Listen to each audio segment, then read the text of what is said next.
주기도문이죠, 그렇죠? 자, 오늘 우리가 읽은 이 주님이 가르쳐 주신 기도 또는 뭐 주기도문, 뭐 이 주기도 이렇게라고 합니다, 그렇죠? 이 주님이 가르쳐 주신 기도는 우리 기독교인이라면 모두가 가져야 하는 기도의 어떤 표준도 되고 모범도 됩니다. 그 내용들을 자세히 살펴보고 이해하게 되면 깊고 오묘하며 풍성한 기도의 가치와 복됨을 발견하게 되죠. 은혜가 됩니다, 사실. 그러나 마태복음의 저자인 마태는 지난 시간에도 말씀드렸듯이 이제 주님께서 가르쳐 주신 기도를 단순히 이런 관점에서가 아닌 즉 기도의 표준으로서만 인용하고 있는 것은 아니다라는 것이죠. 그러니까 그 안에 내용은 깊고 오묘한데 기도의 표준도 되는데 지금 그게 목적은 아니다라는 거죠. 그 내용은 따로 떼서 설명을 할 수 있는 거고 지금 그 내용이 여기에 들어간 것에는 다 이유가 있다는 거죠. 마태는 우리가 산상수훈에서 살펴보고 있듯이 지금 산상수훈 안에서 예수님께서 서기관과 바리새인보다 더 나은 의를 가지고 이제 말씀하시고 계시는 거거든요. 그 차원에서 이게 주기도가 들어가는 거예요. 주님이 가르쳐 주신 기도가 들어가고 있는 겁니다. 사람에게 보이려고 행하는 의, 기도조차 너희는 사람에게 보이려고 하는데 기도는 그런 게 아니야. 기도는 이렇게 하는 거야 라고 하시면서 이제 기도에 대해서 말씀하고 계시는 것이죠. 그렇죠?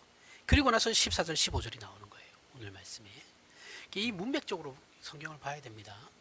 이것만 딱 떼서 설명할 수도 있어요.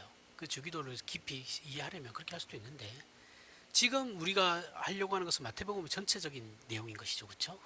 문맥상의 흐름의 해석이기 때문에 주기도문만 따로 떼서 이렇게 해석 그거는 안 할 겁니다. 그러니까 주기도문이 왜 여기에 들어가 있고 그럼 여기서 말씀하고자 하는 예수님께서 어떤 의도로 주기도문을 갖다 놓으셨나?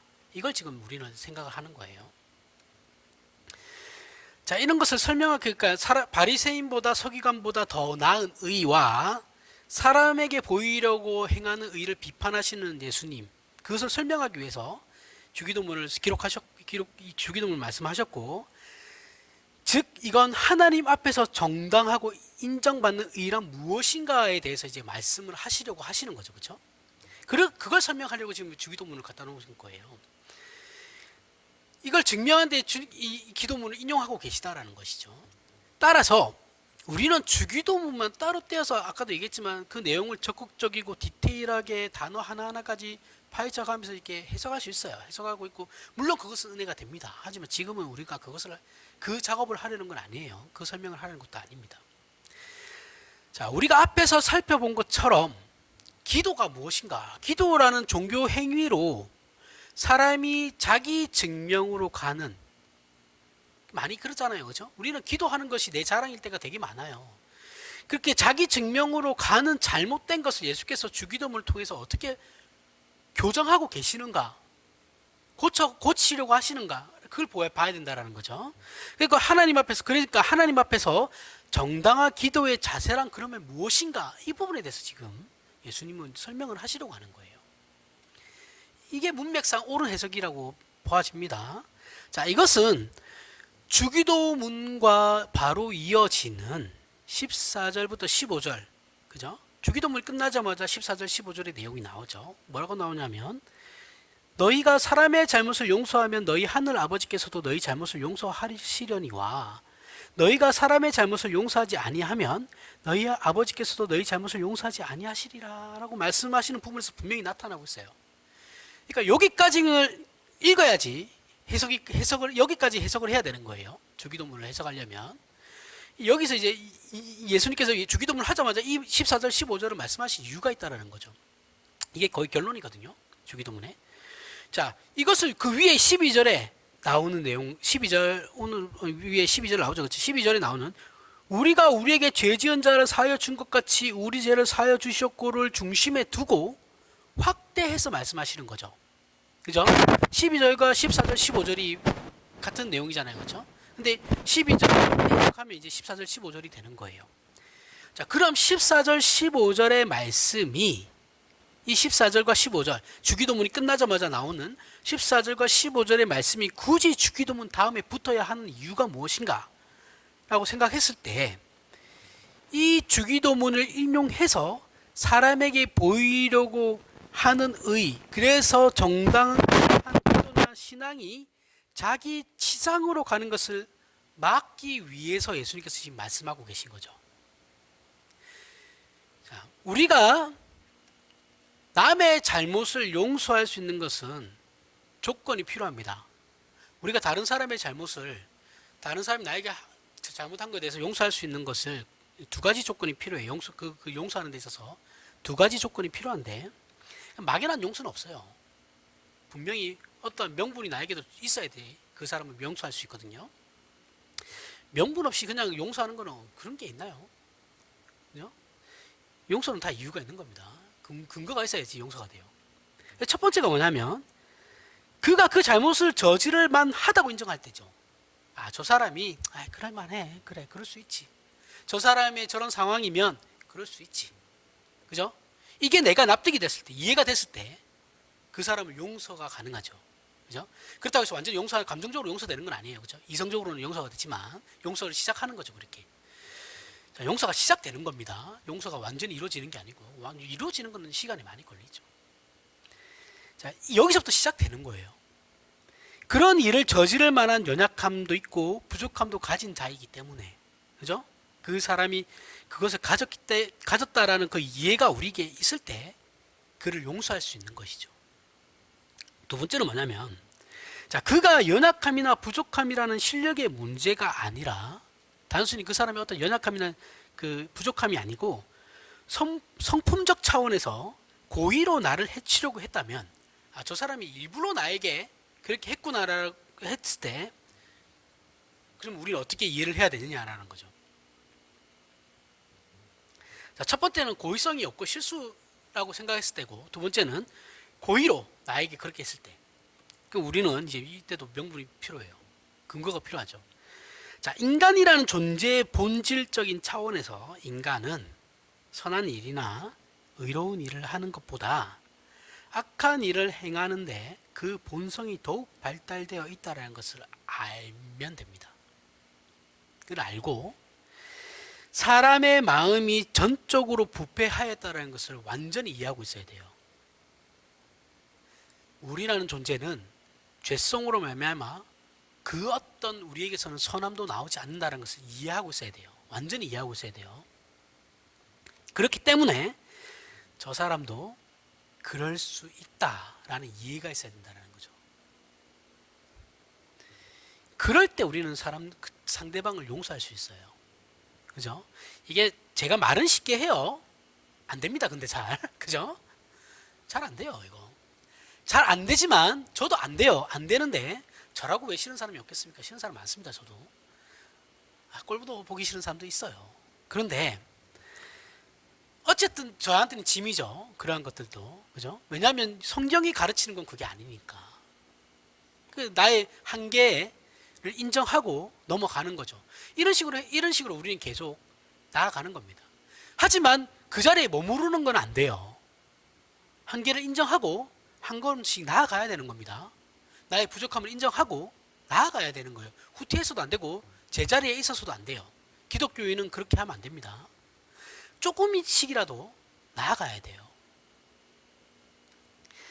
그걸 하나님께서 원하시는 거지, 완성된 우리를 하나님께서 원하시는 건 아니에요. 그건 하나님께서 이끌고 가실 것입니다. 우리는 그 과정 속에 있는 거니까 따라가야 된다라는 거죠. 조금이라도. 잘난 사람은 없어요. 그게 되는 사람도 없고, 여러분이나 저나 그 세상에 그 어떤 고결하다라고 외치는 그 어떤 누구도 안 돼요. 이런 거. 그러니까 사람에게 너무 많은 기대를 하지 마세요. 하실 필요도 없고, 그냥 그 사람도 연약한 부분이 있는 거고 나도 연약한 부분이 있는 거예요. 서로가 인정하면 되는 겁니다. 자, 이 내용은 나 자신을 포함한 내 자신을 포함해서 인간이라는 어떤 존재인가에 대해서 뼈저리게 이해하고 있는 거죠. 뼈저리게 이해하는 겁니다. 다윗이 밧세바 사건으로 말미암아 신앙이 바뀌게 되는데, 그 전에는 자신만만한 신앙이었거든요. 밧세바로 말미암아 인간에 대한 깊은 이해를 하게 돼요. 인간은 죄인이구나라는 걸 확실히 알게 되거든요. 그러면서 다윗이 신앙이 바뀌어요. 그와 똑같은 깊은 이해가 우리 안에 있어야 된다는 거죠. 그래서 우리에게 절망이 있는 겁니다. 절망과 사람으로 말미암아 받게 되는 상처, 관계 안에서의 그런 상처나 그 괴로움들이 그 지지고 볶는 거죠. 그렇죠? 지지고 볶고 사람과의 관계에서 지지고 볶으면서 살아가는 가운데 우리에게서 이제 나의 부족함이 발견되고 서로 간에 부족함이 발견되면서 우리가 어떠한 존재이고 어떠한 위치에 있는 자들인지를 하나님 앞에서 처절하게 인식을 해야 돼요. 그러한 인식이 없으면 절대 용서는 안 나옵니다. 기도하니까 되더라. 거짓말이에요. 기도한다고 되는 게 아니에요, 이건. 내가 그걸 이해를 하고 인식을 해야 된다니까요. 그러면서 기도하면서 나아가는 거예요. 무슨 기도 만병통치약 아닙니다. 기도한다고 되는 게 아니에요. 기도한다고 백날 앉아있는다고 해서 저 사람 용서되는 게 아니라니까요. 내가 노력을 해야 돼요, 그건. 자, 인간이라는 존재 자체에 대한 성경적인 이해가 분명히 있어야 돼요. 우리는 어느 정도로 있어야 되냐면 처절할 만큼 있어야 돼요. 내 밑바닥, 더 이상 떨어질 것도 없는 내 자신의 그 바닥을 봐야 된다고요. 그래야지 사람에 대한 이해가 생겨요. 아니면 절대 안 생깁니다. 아니면 맨날 남 핑계 대요. 너 때문에 이렇게 돼요. 저 사람 때문에. 아니에요. 다 나 때문입니다. 다. 그때 이런 고백이 나올 수 있다고요. 이거는 시간이 많이 걸리는 부분이니까 그 부분도 이해하셔야 됩니다. 상대방에 대해 서로 간에. 그런 차원에서 주기도문 후반부에 나오는 일용할 양식을 주시고 시험에 들게 마시고 악에서 구하옵소서는 전부 우리가 적극적으로 기도해야 하는 부분에 대해서 말씀하고 계시는 겁니다. 그죠? 일용할 양식과 시험에 들게 하지 말 것과 악에서 구하소서라는 건. 자, 하지만 그 외에 우리의 기도는 무엇을 전제로 하는가에 대한 것도 생각을 해야 돼요. 이 부분에 대해서 우리가 분명히 기도해야 하는 부분이지만 그 외에 우리에게 기도는 무엇을 전제로 하는가? 내가 기도할 때 무엇을 전제로 기도하는가? 기도하는 것이 나에게 어떤 의미가 있는가? 와 같은 근본적인 문제를 또 확인시켜 주는 것이 일용할 양식을 주시옵고 시험에 들게 하지 마시고 악에서 구하옵소서 여기에 들어간다라는 것이죠. 자, 그럼 먼저 일용할 양식을 한번 보겠습니다. 일용할 양식이 뭡니까? 일용할 양식이란 말 그대로 그날 먹는 거예요. 그렇죠? 그날 먹고 살아갈 수 있는 양식이에요. 내일은 우리 게 아니라고 그랬어요. 그렇죠? 내일은 나의 것이 아닙니다. 지금 나에게 주어진 건 오늘이에요. 오늘. 내일은 하나님께서 하실 일이고 오늘 나에게 주어진 그 상황 가운데서 그날 먹고 사는 문제 요거예요.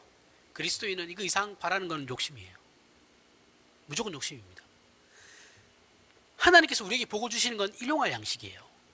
그 이상의 복은 없어요. 자, 일용할 양식은 그런 거예요. 근데 결국 이게 무슨 말이냐면 먹고 살아야 한다라는 말이죠. 그렇죠? 내가 먹는 것이 있어야지 우리의 생명이 유지된다라는 거예요. 우리의 몸이 유지되죠. 이거 잘 나타나는 게 뭐냐면 이사야서인데 이사야서 2장 22절에 잘 나타납니다. 자, 여기는 더해요.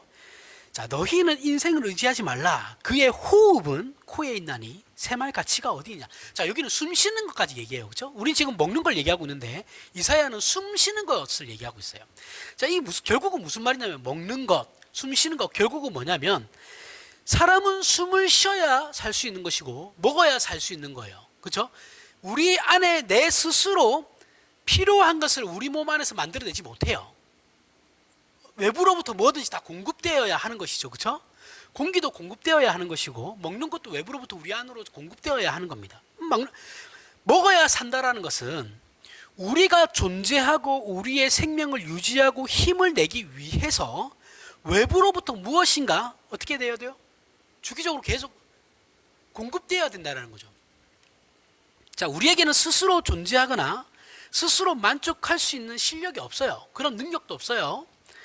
외부로부터 도움을 받지 않고는 인간은 스스로 존재할 수 없고 그 어떤 것도 할 수 없다라는 말씀이에요. 자, 즉 일용할 양식을 달라는 기도. 우리가 먹는 것 이거 의식주 문제에 기도할 수 있어요. 기도해야 됩니다. 그죠? 그것조차도 하나님께서 우리에게 주신다고 믿는 거니까. 자, 그렇게 달라는 기도 속에는 인간이라는 존재가 외부로부터 도움 없이는 살아갈 수 없는 존재인 것을 인정한다라는 그 전제에서, 그 전제를 가지고 이 기도가 나오는 거라는 것이죠. 여기에 자랑이 있느냐라는 거예요.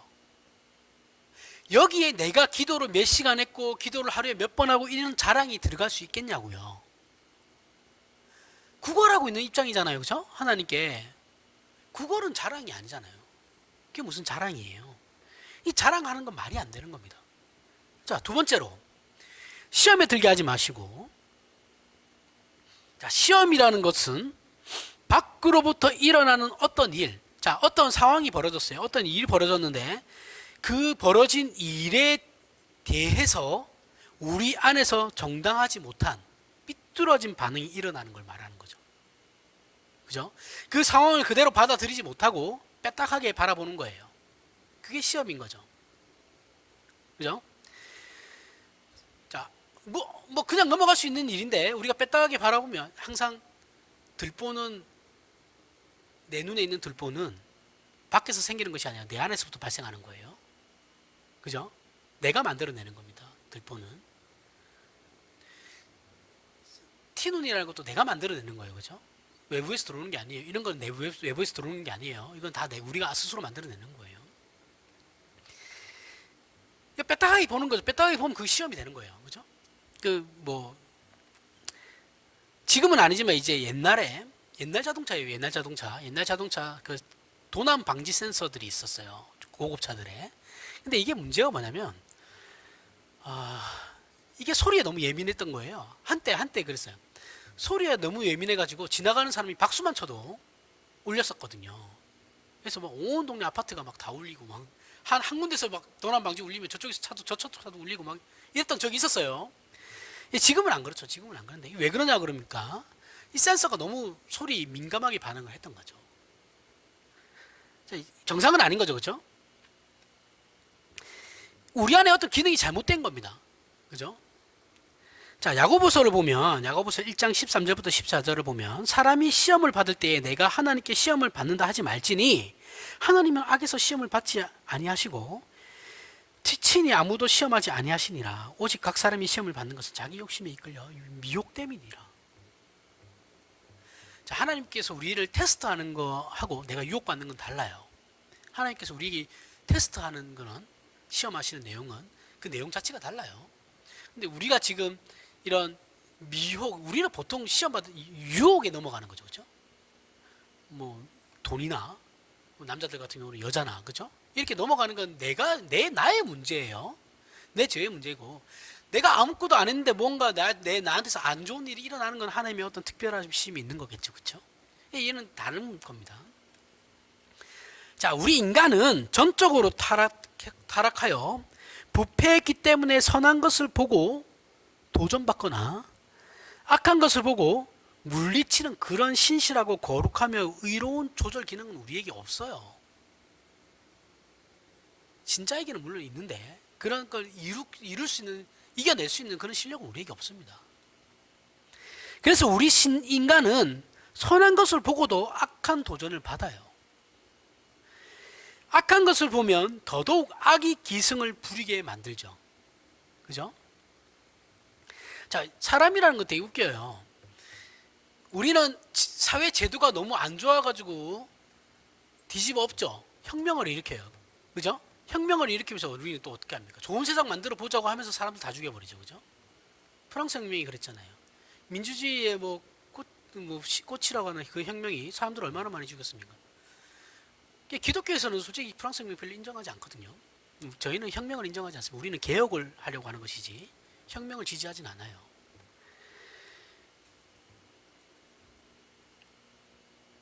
왜 그러냐면 인간이 이게 죄악으로 말미암아, 죄성으로 말미암아 타락해서 성품이나 우리의 마음을 조종할 수 있는 기능이 개판이기 때문에 그런 겁니다. 정상이 아니에요. 우리는 지금 고장난 상태예요.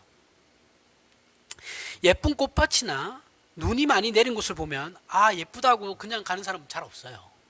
어떻게 해야 됩니까? 한 번은 밟아야 됩니다. 그렇죠? 일본의 그 홋카이도 가면 자작나무가 이렇게 가운데 있고 눈밭이 쫙 이렇게 눈이 이렇게 하얗게 쫙 펼쳐진 설원에 자작나무가 이렇게 중간에 있는 데가 있어요. 그 유명한 데거든요. 그 사진 찍기 정말 좋은 데입니다.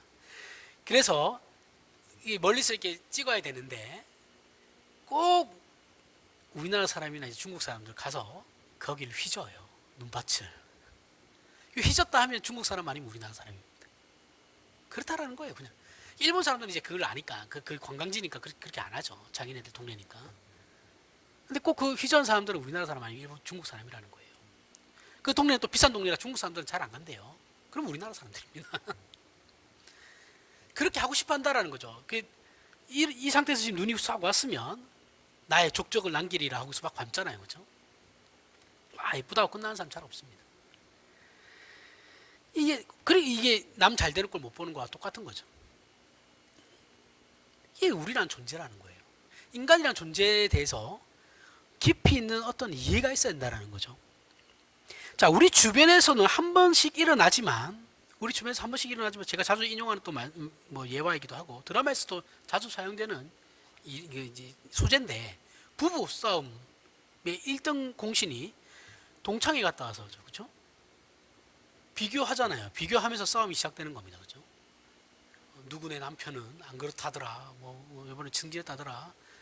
뭐 이렇게 많이 도와준다 하더라. 뭐 어떻게 한다더라. 저렇게 한다더라. 너는 왜 그러냐? 뭐 이러면서. 비교는 세상에서 제일 나쁜 겁니다.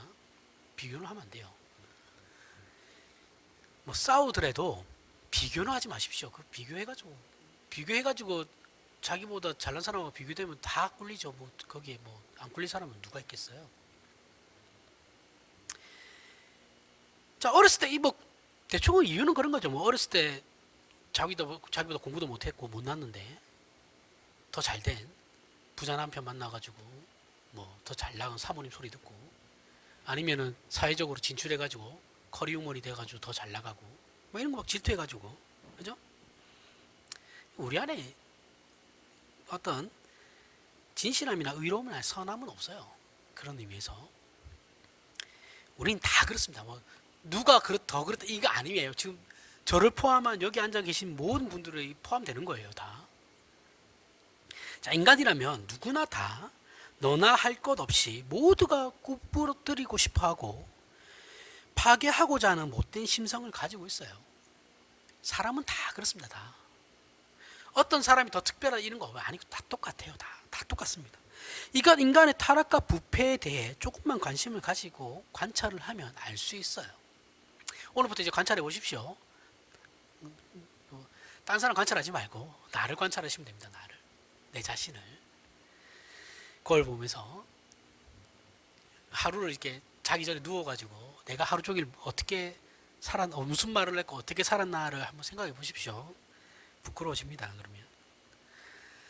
그래서 우리는 이런 일에 있어서 하나님께서 은혜를 베풀어 우리의 마음을 조절해 주시지 않으면 어떻게 될까요? 우리조차도, 신자라는 우리조차도 이 시험을 이길 방법이 없어요.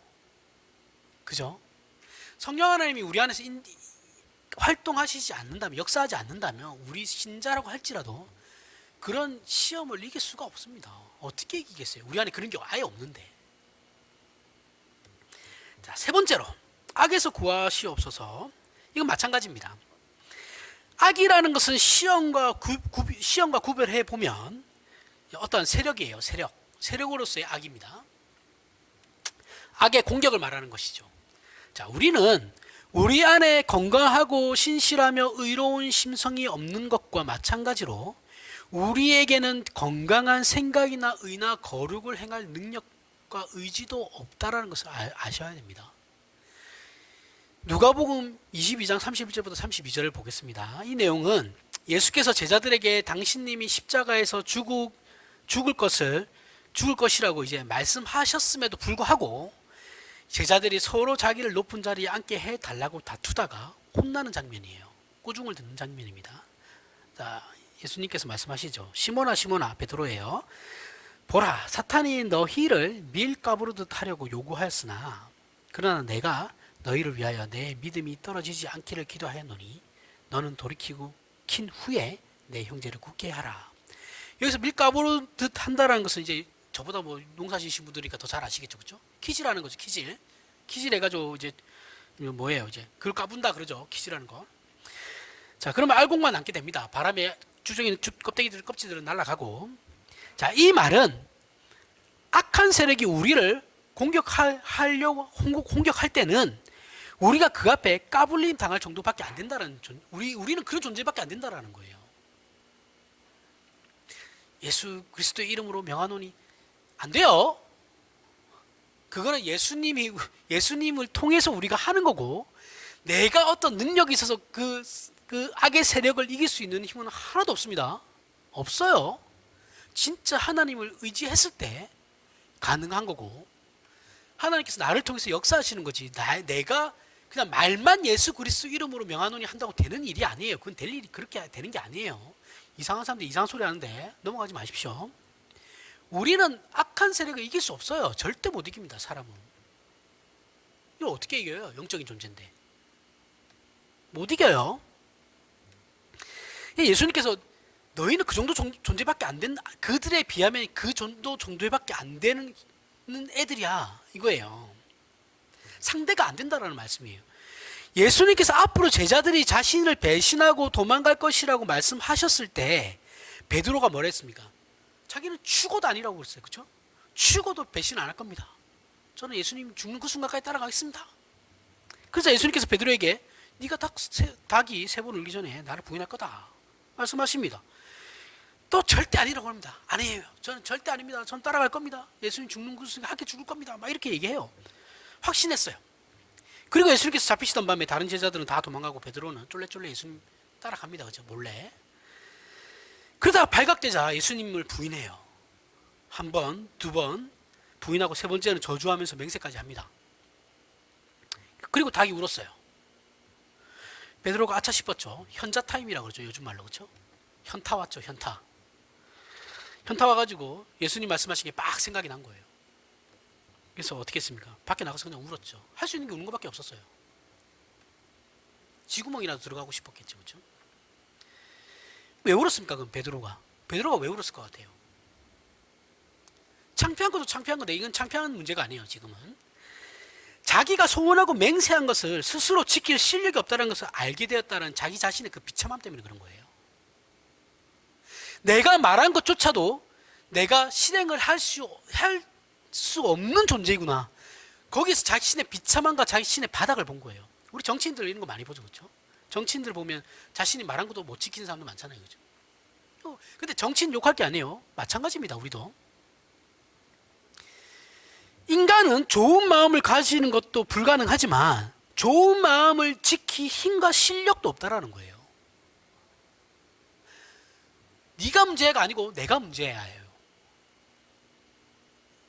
기도를 한다는 것은 이와 같이 우리가 스스로를 지키거나 스스로 선한 일을 행할 능력이 없음을 알고, 내가 그러한 실력이 없다는 것을 이제 알고 어떻게 하는 거예요? 하나님 아버지께 도움을 구하는 거죠. 하나님, 저는 이게 안 돼요. 저를 도와주셔야만 됩니다. 저는 이게 정말 안 됩니다. 이것 때문에 너무 힘들어요. 그런 의미에서 기도의 근본 개념은 앞에서 얘기했지만 구걸이에요. 우리가 하나님 앞에 구걸하는 거예요. 좋게 얘기해서 자녀니까 하나님하고 대화라고 하지만 좀 나쁘게 얘기하면 구걸인 거죠, 그렇죠? 얻어내려고 하는 거잖아요, 하나님 앞에 빌어가지고. 그래서 우리가 기도할 때 할 수 있는 내용이라는 건 그냥 저를 불쌍히 여겨주십시오, 저를 긍휼히 여겨주십시오, 이거 말고는 없어요. 우리가 하나님 앞에 나아가서 기도할 때 처음에 할 수 있는 말이라고는 하나님, 제발 저 좀 불쌍하게 여겨주십시오. 제가 잘못했습니다. 긍휼히 여겨주십시오. 이거 말고는 없어요. 자신의 위치를 안다면 이걸 알게 되죠. 왜 제가 이렇게 얘기하는지를 알게 돼요. 기도를 하는 사람이라면 그 누구도 기도하는 것으로 자랑할 수가 없습니다. 소나무 뽑은 게 중요한 게 아니에요. 소나무 뽑아서 어디다 쓰게요? 그 자연이나 파괴하는 짓이지. 물론 그 뭐 옛날 분들이 하시던 거니까. 기도란 기도하는 자가 자기에게는 없는 것을 하나님께 은혜와 긍휼로 주시기를 바라는 거죠. 그죠? 하나님께서 부디 나를 긍휼히 여기셔서 내 이 연약함을 어떻게 좀 도와주십사. 그 마음으로 가는 거잖아요. 그리고 우리에게 기도를 허락하신 하나님께서는, 자, 그렇게 우리에게 하나님께서는 기도하실 것을 우리에게 허락하고 계시는 거예요. 신자에게. 허락하신 하나님께서는 어떻게 하시는 겁니까? 어떻게 반응하세요? 우리에 대해서 긍휼과 자비와 은혜와 사랑으로 이런 것들을 허락하시는 것이죠. 그죠? 그래서 기도는 쌍방간이라는 말을 할 수 있는 거예요. 지금은. 예전에는 안 그랬죠. 지금은 이제 쌍방간의 기도가 되는 거예요. 그 쌍방간이 보호자를 움직이는 기도 이런 게 아니에요. 그런 거 아닙니다. 그 이상한 소리들 하시는 분들 그 듣지 마세요. 보호자를 움직이는 기도가 아니고 하나님께서 우리에게 기도를 허락하셨다라는 것에 대한 쌍방이에요. 어차피 하나님 뜻대로 다 하시는 분이에요. 그냥. 그래서 기도가 이루어지는 거죠. 맺어지는 겁니다. 자, 그래서 기도하는 것에는 하나님의 영광만 드러나는 것이지 기도하는 자의 영광이 드러날 수는 없다라는 거예요. 1도 없어요. 구약의 이 문제를 잘 설명하는 사건이 나오죠. 솔로몬이 이제 성전을 완성하고 성전 봉헌식을 하는 가운데 기도하는 장면이 나와요. 기도하는 내용이 나오죠. 자, 시간상 두 군데만 찾아보겠습니다. 이거 시간이 되면 이 부분 한번 집에 가서 읽어보십시오. 열왕기상 8장 27절부터 30절에 하나님이 참으로 땅에 거하시니까 하늘과 하늘이라도 주를 용납하지 못하겠거든. 하물며 내가 건축한 이 성전이 오리까. 그러나 내 하나님 여호와여, 주의 종의 기도와 간구를 돌아보시며 이 종이 오늘 주 앞에서 부르짖음과 비는 기도를 들으시옵소서. 주께서 전에 말씀하시기를 내 이름이 거기 있으리라 하신 곳 이 성전을 향하여 주의 눈이 주야로 보시오며 주의 종이 이곳을 향하여 비는 기도를 들으시옵소서. 주의 종과 주의 백성 이스라엘이 이곳을 향하여 기도할 때에 주는 그 간구함을 들으시되 주께서 계신 곳 하늘에서 들으시고 들으시사 사하여 주시옵소서. 아멘. 자, 성전의 의미를 잘 들어보세요. 성전의 의미는 하나님을 섬기는 자들이에요. 하나님을 섬기는 자들이 하나님을 향한 저들의 열심이나 정성을 보여주는 곳이 아니에요. 내 신앙의 열심과 정성을 하나님 앞에 보여주기 위한 그런 곳이 아니라고요. 성전은 그런 게 아니에요. 뭐냐면 우리의 대상인 믿음의 대상인 하나님에 대한 항복, 우리가 하나님에 대해서 우리의 그 전인격이 항복했다라는 것의 산물이 성전이라고요. 하나님만이 우리의 왕이시고 주의 주십니다라고 하는 것을 고백하는 차원에서의 성전이에요. 그런 차원에서 성전이 나온 거예요. 자, 성전을 지어서 내가 어떻게 하나님을 사랑하는지 보십시오가 아니고 하나님께서는 그 앞에 와서 기도하는 자에게 응답하시는 분이라는 것에 대한 이스라엘의 항복이 성전을 짓게 한 것이라고요. 솔로몬이 하나님께 지금 항복한 결과물이 성전이라고요. 이해가시죠? 이런 의미와 정신으로 성전을 지은 이스라엘이에요. 그런데 자, 뭐 항상 시작은 이래요. 시작은 이런데 시간이 흐르자 이들의 신앙이 어떻게 변했냐 하면 이들의 신앙은 어떻게 실패했느냐 하는 잘 살펴보면 예레미야서 얘기 나옵니다. 자, 예레미야서 7장 11절부터 11절 여러 번 제가 설명했던 내용이에요. 자, 하나님에 대한 항복의 결과로 나왔던 성전이에요. 그렇죠? 하나님께서는 우리의 기도를 응답하시는 분. 자, 그런데 이 예레미야서는 어떻게 얘기하고 이 성전에서 어떻게 얘기하고 있냐면 여호와께로부터 예레미야에게 말씀이 임하니라 이르시되 너는 여호와의 집 문에 서서 성전 앞에 서야 하는 겁니다. 이 말을 선포하여 이르기를 여호와께 예배하러 이 문으로 들어가는 유다 사람들아 여호와의 말씀을 들으라. 만군의 여호와 이스라엘의 하나님께서 이와 같이 말씀하시되 너희 길과 행위를 바르게 하라. 그리하면 내가 너희로 이곳에 살게 하리라. 너희는 이것이 여호와의 성전이라 여호와의 성전이라 여호와의 성전이라 하는 거짓말을 믿지 말라. 너희가 만일 길과 행위를 참으로 바르게 하여 이웃들 사이에 정의를 행하며 이방인과 고아와 과부를 압제하지 아니하며 무지한 자의 피를 이곳에서 흘리지 아니하며 다른 신들 뒤를 따라 화를 자초하지 아니하면 내가 너희를 이곳에 살게 하리니 곧 너희 조상에게 영원 무궁토록 준 땅에니라. 보라, 너희가 무익한 거짓말을 의존한도다. 너희가 도둑질하며 살인하며 간음하며 거짓 맹세하며 바르게 분양하며 너희가 알지 못하는 다른 신들을 따르면서 내 이름으로 일컬음을 받는 이 집에 들어와서 내 앞에 서서 말하기를 우리가 구원을 얻었나이다 하느냐. 이는 이 모든 가증한 일을 행하려 함이로다. 내 이름으로 일컬음을 받는 이 집이 너희 눈에 도둑의 소굴로 보이느냐. 보라, 나 곧 내가 그것을 보았노라. 여호와의 말씀이노라. 자, 하나님께서 이스라엘에게 구중하시는 내용이 뭐예요? 너희는 이것이 여호와의 성전이라 여호와의 성전이라 여호와의 성전이라 하는 거짓말을 믿지 말라 하는 거죠. 그렇죠? 이스라엘이 지금 추구하는 신앙이라는 것이 성전이 다라는 거예요. 자, 이스라엘 백성은 성전을 지은 것이 저들이 하나님을 향한 가진 정성이고 결실이며 성전을 지음으로 자기들이 하나님 앞에 할 일 다 했다라고 얘기했다고 저번에 말씀드렸죠. 그렇죠? 성전 지어놓고 자기들 할 거 다 했다는 거. 이제부터 하나님께서 우리에게 복만 내려주시면 됩니다. 그거죠. 이거는 열왕기상에서 솔로몬이 이스라엘을 다스릴 때는 초창기예요. 그죠? 사울, 다윗, 솔로몬이잖아요. 그죠? 이스라엘 왕국에 있어서 초창기예요. 초창기 때 솔로몬이 그 성전을 지으면서 정의 내린 것과는 다르죠. 이스라엘이 지금 이만큼 타락했다라는 거예요. 자, 하나님께서 이스라엘에게 지적하는 내용은 예레미야에서 이런 거예요. 제가 정리해서 말하면 너희가 성전을 지은 이유는 너희가 나를 경배하고 나를 섬기겠다고 지은 것인데 그러면 나의 뜻을 따라 살아야 할 것 아니냐. 나의 뜻은 이웃들 사이에 정의를 행하고 이방인과 고아와 과부를 압제하지 아니하며 무지한 자의 피를 이곳에서 흘리지 아니하고 다른 신들 뒤를 따라 화를 자초하지 아니하는 것이다. 그런데 너희들은 이런 것은 하나도 하지 않으면서 이것이 여호와의 성전이라 여호와의 성전이라 여호와의 성전이라는 말만 하고 너희가 한 일을 보고 자랑하며 할 일 다 했다고 하지 않느냐. 지금 너희들이 그러고 있지 않냐. 그리고 나를 경배한다고 성전에 들어와 놓고 너희들 스스로는 이미 구원 받은 하나님의 백성이라고 큰 소리 치고 있지 않냐. 그러면서 하는 일이라곤 도둑질하고 강도질 말고 뭐가 있냐.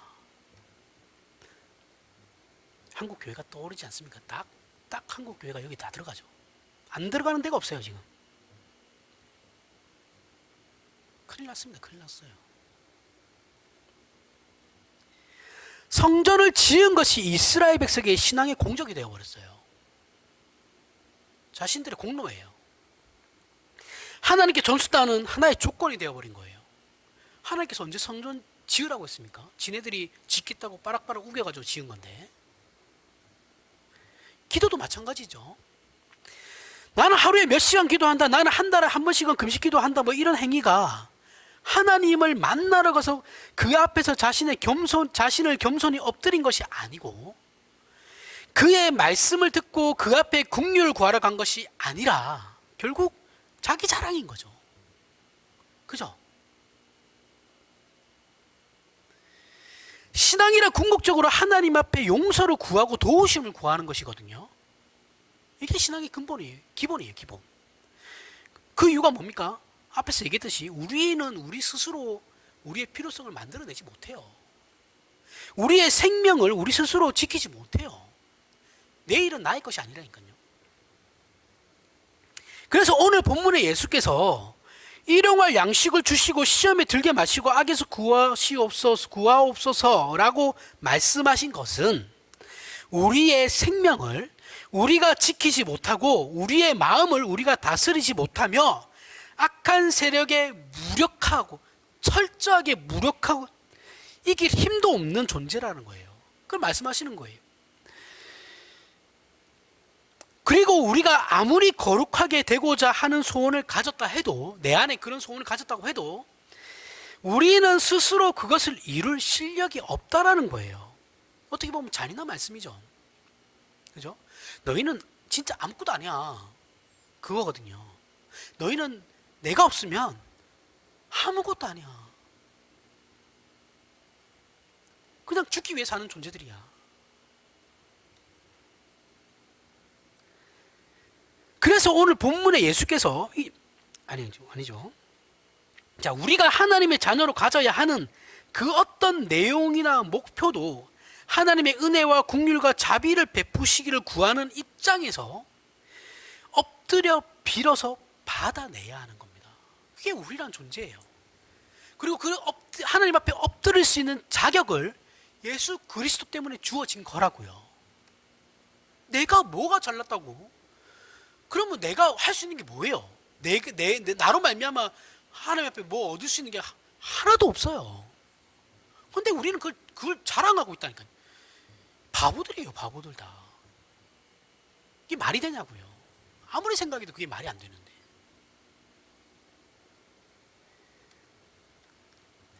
그러면 그렇게 빌어서 받아냈을 때 그 영광이 누구에게 있겠습니까? 하나님이죠. 비는 게 뭔 큰일이라고. 주시는 분이 한테 영광이 가는 거죠. 열왕기상 8장 솔로몬으로 다시 돌아가서 8장 41절부터 43절. 또 주의 백성, 이거 잘 들으십시오. 또 주의 백성 이스라엘에 속하지 아니한 자, 곧 이방인이죠, 그렇죠? 주의 이름을 위하여 먼 지방에서 온 이방인이라도 그들이 주의 크신 이름과 주의 능한 손과 주의 펴신 팔의 소문을 듣고 와서 이 성전을 향하여 기도하거든 주는 계신 곳 하늘에서 들으시고 이방인이 주께 부르짖는 대로 이루사 땅의 만민이 주의 이름을 알고 주의 백성 이스라엘처럼 경외하게 하시오며 또 내가 성전을 주의 이름으로 일컫는 주를 알게 하옵소서. 자, 이방인은 할례받지 않은 자들이에요, 그렇죠? 할례받지 못한 백성입니다. 할례받지 않은 자들로 하나님의 백성이 아니에요. 율법을 지킬 필요가 없죠. 하나님의 율법을 지킬 필요가 없어요. 그런 이방인이 성전을 향하여 기도할 때도 하나님 그 기도를 들어주시옵소서. 이게 솔로몬이에요. 소원입니다. 솔로몬의 소원이에요. 그 이유가 뭐예요? 모든 기도는 기도를 하는 사람의 어떤 자격 때문에 하나님께서 들어주시는 게 아니고 그것을 들어주시는 하나님의 은혜와 긍휼과 자비 때문에 이루어지기 때문에 그런 겁니다.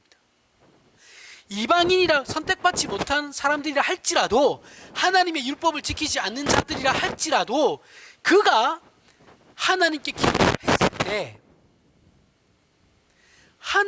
그가 기도했을 때 그 기도를 들어주시는 건 이 사람의 어떠함이 아닌 하나님의 어떠함으로 이루어지는 것 아닙니까? 그러면 그가 하나님의 어떠함으로 이루어지는 이 응답으로 말미암아 하나님이 이방인들 사이에 널리 나타나는 것 아니겠습니까? 그러니 이방인에 대한 기도도 하나님 들어주십시오.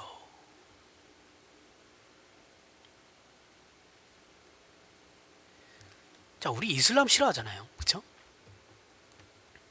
이슬람은 싫어합니다. 근데 이슬람은 싫어할 필요가 없어요. 왜 그 사람들을 혐오합니까? 그러니까 걔네들 종교 그냥 믿으라고 하면 됩니다. 근데 마치 이슬람이라는 종교를 싸그리 다 몰아가지고 이슬람 안에도 교파가 많거든요. 우리 기독교 안에 교파가 얼마나 많습니까, 그렇죠? 우리 다 알잖아요, 그렇죠? 이슬람도 마찬가지예요. 극단적인 애들이 있는 반면에 약간 자유로운 애들이 있어요. 근데 우리는 다 싸잡아서 얘기하죠, 그렇죠? 칼빈도 이슬람에 대해서 얘기한 부분이 있습니다. 우리 개혁파에서 사람들도 이게 문제인데 이슬람이라고 뭐 학을 떼요. 냅두면 됩니다. 그냥 걔네들 냅두면 되는데 칼빈도 그래서 그냥 걔네들 종교는 걔네들 믿게 그냥 냅둬라. 거기 가서 뭐 희집지 마라. 그렇게 얘기하거든요. 이런 말은 절대 안 들어요. 이상한 얘기들만 듣고 와가지고 이슬람들 다 때려 죽여야 된다고 그러고. 왜 때려 죽입니까? 그 사람들 그냥 알아서 지네들 종교 믿다가 알아서 망하겠죠. 뭘. 이 정치적으로 너무 이용해 먹는 게 문제예요. 항상 이게 너무 미워할 필요가 없어요. 그 사람들도 우리의 사랑의 대상입니다. 이웃이에요. 솔로몬은 하나님께서 이방인의 기도도 응답하셔가지고 하나님께서 먼저 자신들에게 나타나셔서 약속하심으로 이스라엘의 하나님 되신 그 내용처럼 이방인들을 통해서 하나님의 영광이 드러나기를 바라는 거예요. 아니, 솔로몬이 마지막에 안 좋아서 그렇지 처음에는 참 괜찮았어요. 그래서 하나님께서는 기도에 응답하시는 분으로 이방인들도 하나님의 사랑과 은혜와 긍휼히 여기시는 분이라는 것을 알게 해달라는 겁니다. 하나님은 모두를 사랑하십니다. 모두를 사랑하시는데 특별히 신자들을 사랑하는 거예요. 이게 그의 기도의 초점이에요. 그럼 기도해서 응답을 받았으면 내가 기도해도 하나님께서 들어주시더라, 이렇게 가야 되는 거죠. 나 같은 놈도 하나님께서 기도하니까 들어주시더라, 이렇게 가야 되는 건데 내가 하니까 봐 되잖아. 우리는 이렇게 간다고요. 내 기도빨 봤냐? 이 정도 해야지 기도빨이 먹히지. 우리는 이런다고요. 나 같은 놈이 뭐라고? 나 같은 놈도 기도하니까 하나님 들어주시는데 이게 아니에요. 우리는 이러면 곤란해요. 그래서 신자에게 기도는 자랑일 수가 없습니다. 우리에게 자랑은 하나님의 자녀가 되었다라는 거예요. 그리고 우리의 기도에 응답하시는 아버지 되시는 하나님이 계시다라는 것을 아는 거예요. 그거밖에 없어요. 그래서 은혜를 잊고 감사함을 가지는 차원의 자랑만 존재하는 것이지, 나는 너와 다르다의 자랑은 우리 신자에게는 절대 존재할 수 없습니다. 존재해서도 안 돼요. 종교적인 행위를 가지고 나는 너와 다르다라고 생각하는 것처럼 기독교와 반대되는 것은 없어요. 기독교를 사랑과 은혜의 종교라고 하는 것은 전부 우리의 자격 없음이 그 근거가 되는 것이거든요. 그죠? 나에게 자격이 있어서가 아니라 하나님의 그 어떠하심이 근거가 되어서 우리가 신자가 된 거예요. 하나님의 자녀가 된 거라고요. 나에게 어떠한 그 일도 없어요. 우리의 못남에도 불구하고 찾아오시고 복 주시는 하나님의 은혜와 자비와 긍휼의 그 높으심이 증명되는데 이 기독교 신앙의 핵심이 있는 거라고요. 그러면 내가 하니까 됐지, 이거는 하나님의 이름을 망령되게 부르는 겁니다. 죄예요. 교만한 거죠.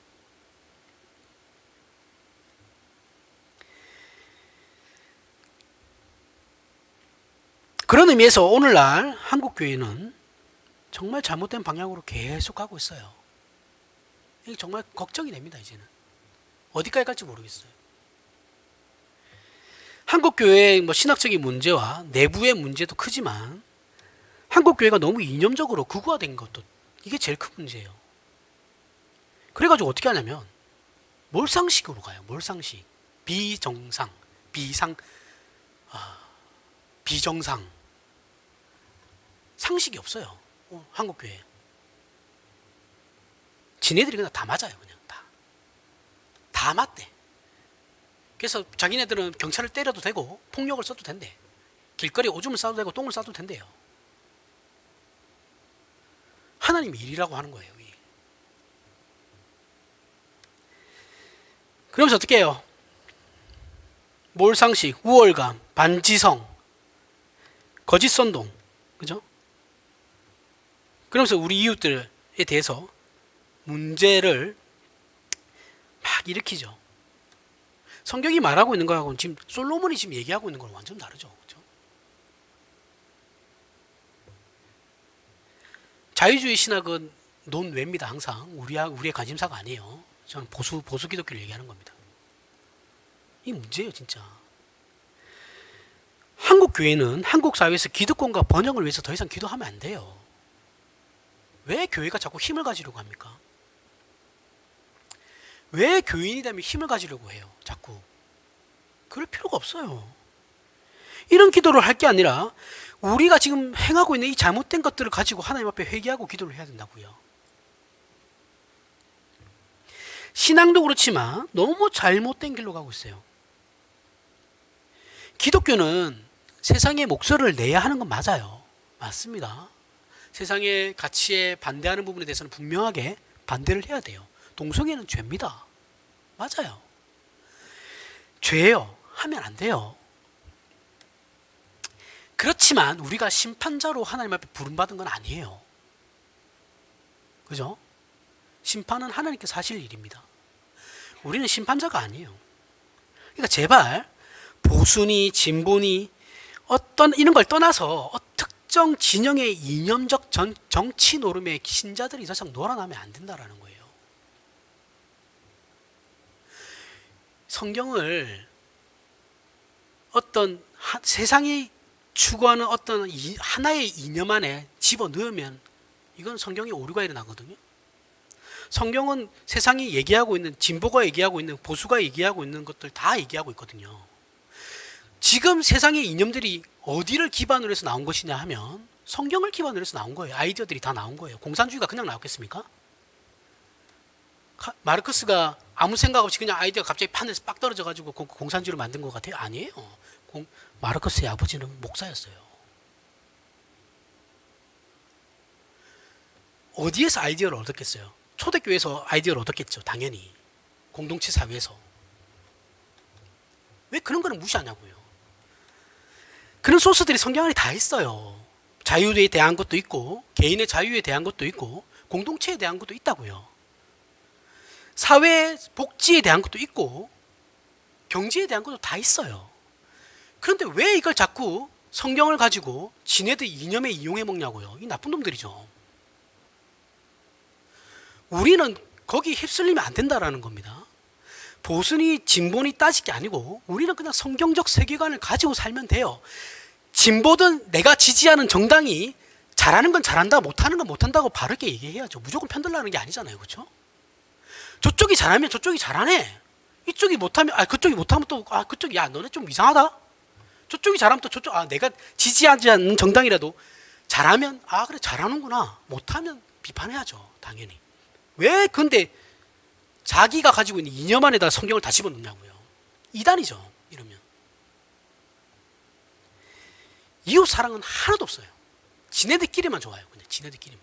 신나가지고.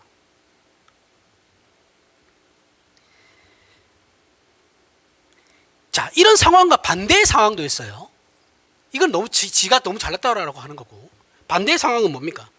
나 같은 놈이 무슨, 나는 기도할 자격도 없어. 나 같은 놈이 어떻게 하나님 앞에 나와? 나 예배도 못 드려 부끄러워서. 이것도 문제예요. 그죠? 너무 민망해가지고 교회 가자 그러면 너 왜 교회 지난주에 안 왔어? 이러면 내가 이런 일을 저질러가지고 예배드릴 자격도 없어. 나 같은 놈은. 교만이죠. 그죠? 이것도 교만입니다. 예수님께서 왜 죽으셨는데 그걸 모르는 거예요. 나의 어떠함으로 하나님 앞에 나가려고 하는 거죠. 그런 거 아니에요. 그런 거 없습니다. 이 기독교를 오해하고 있는 거죠. 이것도. 자, 기독교 신앙은 잘 들으세요. 기독교 신앙은 자격을 먼저 갖추라고 말하지 않아요. 여러분 예배하러 나와서 정숙하게 말씀 보고 묵상하는 것도 좋아요. 그죠? 하지만 사람들끼리 교제하는 것도 좋아요. 그죠? 나는 차분하게 예배 준비를 해서 하나님께 예배하겠다 하는 것도 좋은 거고, 교제하는 가운데 하나님께 나아가겠다 하는 것도 좋은 거예요. 예배라고 하는 건 예배에서 만약에 내가 준비된 자로 예배에 나가는 건 없어요. 기독교 안에. 하나님의 은혜는 내가 준비됐다고 해서 주어지는 것이 아니거든요. 그냥 주시는 거예요. 하나님께서 어느 순간. 물론 경건한 마음으로 내가 준비하겠다라는 마음 자세는 정말 훌륭한 것이죠. 그렇죠?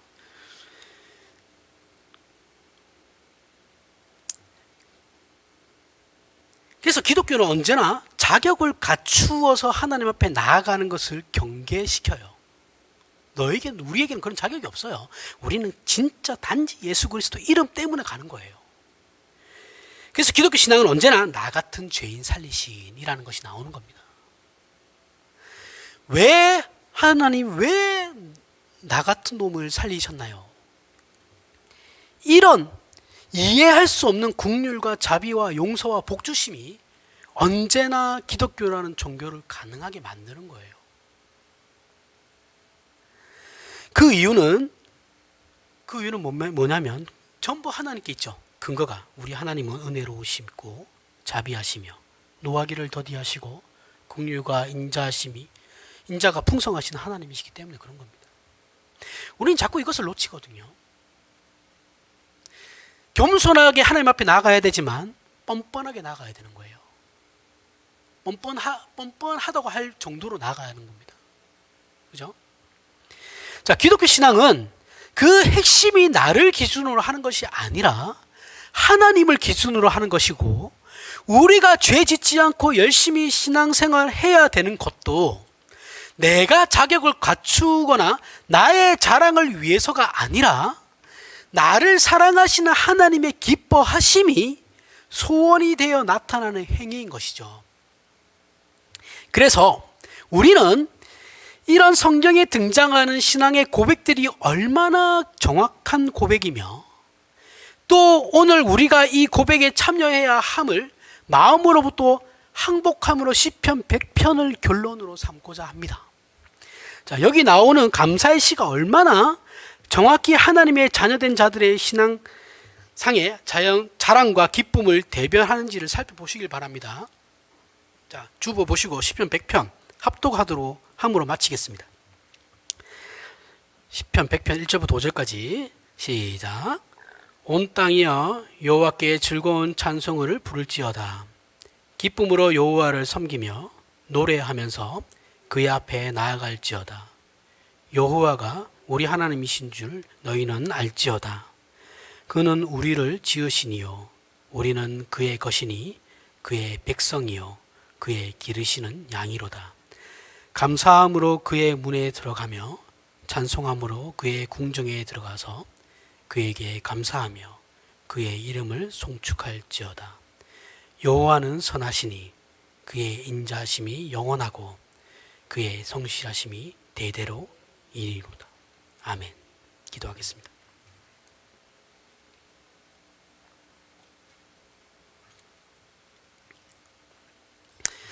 하나님 감사합니다.